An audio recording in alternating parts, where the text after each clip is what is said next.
Chinese Foreign Minister Wang Yi is in Sri Lanka on a two-day visit. And this comes as the two nations mark 65 years of diplomatic ties.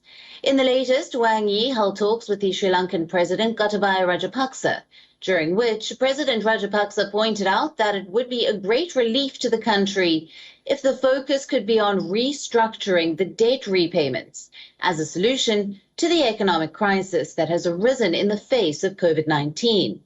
The president also said that if a concessional trade credit scheme could be obtained for imports from China, it would enable industries to run smoothly. Now, the president's remarks come as Sri Lanka is facing a crippling financial crisis. The foreign exchange crunch has caused its worst economic crisis since the 1970s.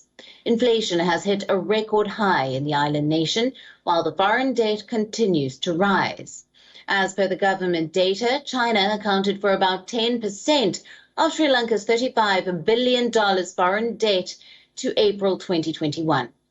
Apart from the economy, President Rajapaksa also thanked the Chinese government for its continued support in providing Sri Lanka with Sinopharm vaccines. In addition, President requested Wang Yi to assist in attracting Chinese tourists to Sri Lanka by allowing visitation using the Biobubble program. Earlier in the day, Wang Yi held talks with the Sri Lankan Prime Minister Mahinda Rajapaksa, where the two leaders discussed a host of issues, including promoting tourism, investments, and the fight against COVID-19 pandemic. Posting a tweet after the talks, Prime Minister Rajapaksa said that he had a very pleasant meeting with the Foreign Minister of China and that they had discussed logistics of facilitating the return of the many Sri Lankan medical students to China, along with the aforementioned options.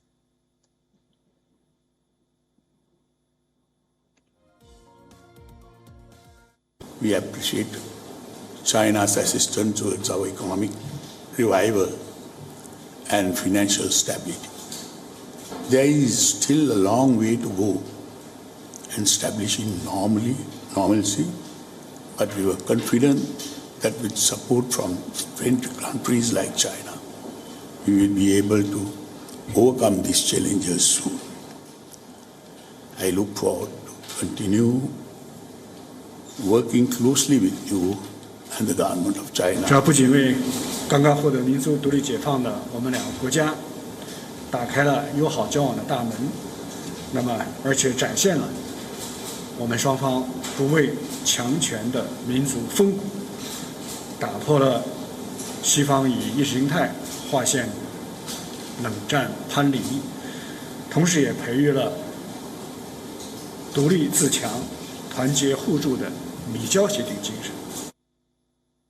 Sri Lankan President Gotabaya Rajapaksa has announced the opening of Port City Marina Promenade, along with Chinese Foreign Minister Wang Yi and Sri Lankan Prime Minister Mahinda Rajapaksa. Now, the Port City Promenade is a 500-meter public walking path now being declared open to mark the 65th diplomatic anniversary between China and Sri Lanka. Wang Yi's visit also marks the 70th anniversary of historic Rubber and Rice Pact between the two countries. The Rubber Rice Pact was a trade agreement between Lanka and Beijing, under which Colombo supplied rubber to Beijing in exchange for rice, which further led to the expansion of the trade between the two countries. Even with the two countries celebrating historic ties, their relations in the present are under strain, as the bone of contention here is the issue of the contaminated organic fertilizer that was provided to Sri Lanka by a Chinese company. And Wang Yi's visit is being seen as a step towards easing tensions, which simmered for months. Now, for more on this, we are being joined by Dr. Aruna Kulatunga, who's the advisor to former Prime Minister Ranil Wickremesinghe, joining us from Colombo. Thank you for being with us. Now, the Sri Lankan government has sought debt restructuring from China. However, could the devil be in the details here, like with the Hambantota port deal, which is seen as a loss of a sovereign asset?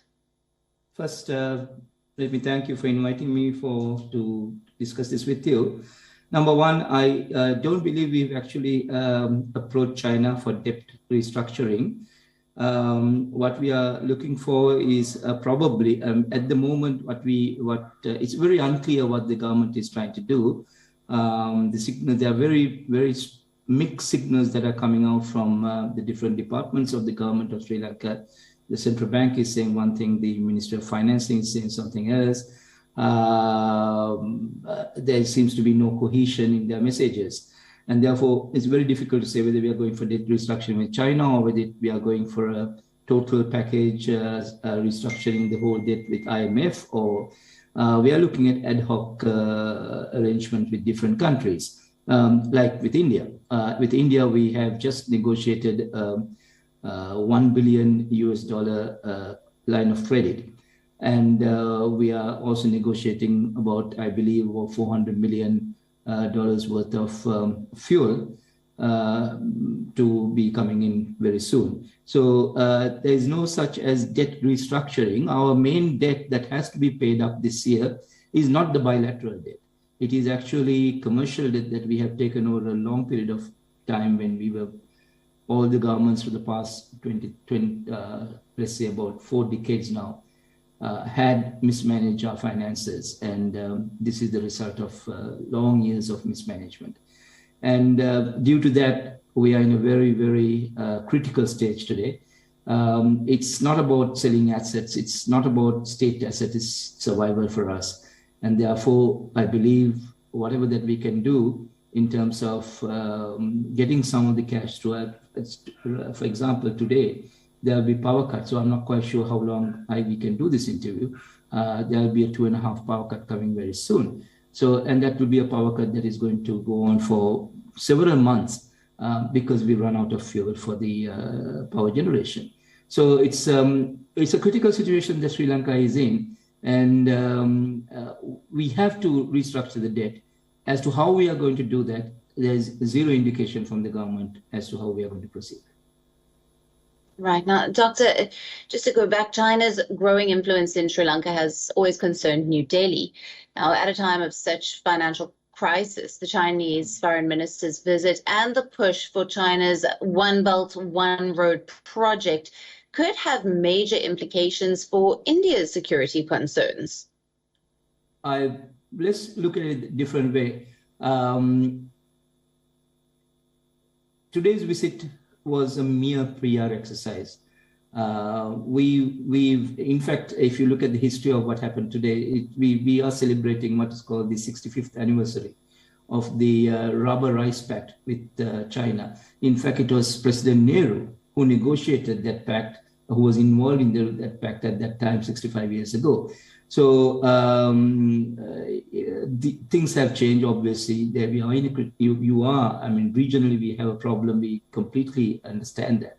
However, having said that, currently China's interests are more commercial. It's not very clear strategically, other than for Hambantota port, which was given by a government who was very much partial towards India and not actually very friendly with China. So that was given by the last government of former Prime Minister Ranil Wickremesinghe. It's simply because we were in a situation where we needed the money, and it was given out on a 99-year lease to a Chinese company. And even at that time, there were attempts to get India involved in this, but India didn't come. So even today, one of the biggest issues that we have is we've been begging money from all different countries, not just India or China. And very few have come forward. And today it has been India, and tomorrow it could be China. China has helped us in the past and may continue to help us in the future. But right now, India is having a bigger say in terms of contributing to the well-being of this country, as a good neighbor should be. Our finance minister is going to visit you, Mr. Mahinda Rajapaksa, very soon. And I believe there will be more announcements coming from his visit. Coming back to your question, strategically, is there going to be impact on India from China's moves? Yes, definitely. If you look at the 3 ports that surrounds from Pakistan, Bangladesh, and Hambantota in Sri Lanka, you've got a perfect triangle. And that encloses India and could close off the naval routes, the commercial routes, the shipping routes, could close off if there is going to be conflict between India and China, and we hope that it won't come to that. Absolutely. Right, we'll have to leave it there. Thank you very much, Dr. Aruna Kulatunga, for joining us with all the latest. Thank you. WION now available in your country. Download the app now. Get all the news on the move.